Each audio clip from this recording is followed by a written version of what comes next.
Hi, this is a quick overview of the new updates for the iOS 7, and before you update, make sure that you're not in a hurry, that you have time to follow through, that you're connected directly to power through your iPad straight to the power source, and that you have at least 3 gigabytes of available storage to perform the update. So here's an iPad with the old system, and you slide your finger across, key in your PIN number, and the new one has the new circles and a fresher look. So you can see that that's the first difference. And if you happen to have an iPhone and you've updated that, same thing applies. The new update has the circles to key in, and it's a fresher, cleaner look. Let's have a look at the message center. Some of you accidentally find this by swiping your finger down. You'll see that it brings up this menu both on your iPad and iPhone. This is the old view. See that it aggregates all sorts of different messages. And comparing it with the new version, you'll see that same thing. You slide your finger down and it will give you the top messages of the day. They could be emails or updates, and it uses up the whole page. What other features can we find in the control center? You're going to love this one. Remember how you had to go into your settings to find certain features? Well, now there's a shortcut.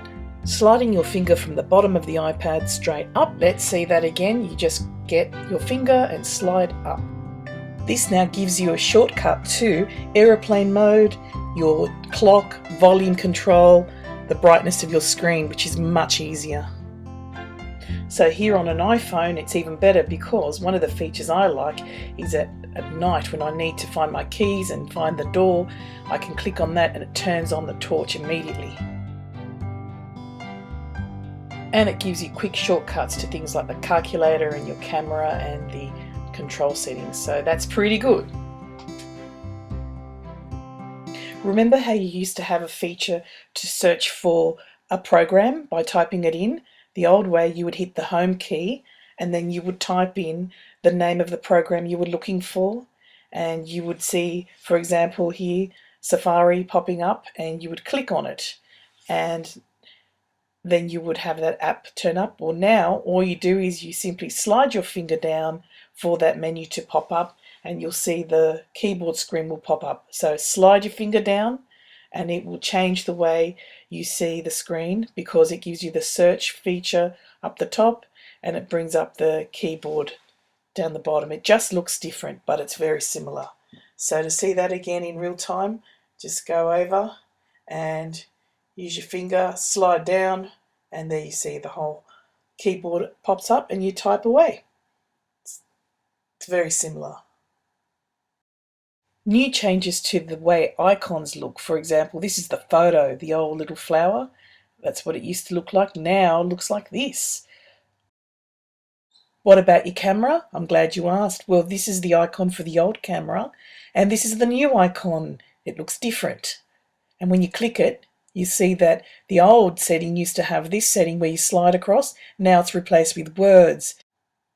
Safari looks different, but it still performs the same. That's the old Safari here, the icon. And remember last time we looked at how there were shortcut keys. For example, if you click the arrow, it lets you send email and create shortcut buttons to the home screen.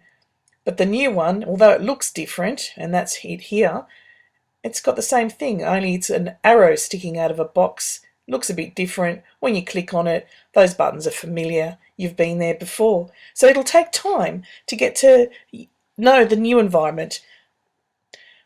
But you just have to be patient with yourself and you'll find your way around. All right, so that's the summary for what we've covered today. So a quick overview. Before you update, take time. Don't do things in a hurry. Make sure you're connected to power. And make sure you have at least 3 gigabytes of space. That's it from me. This is Marcielle for the ICT team.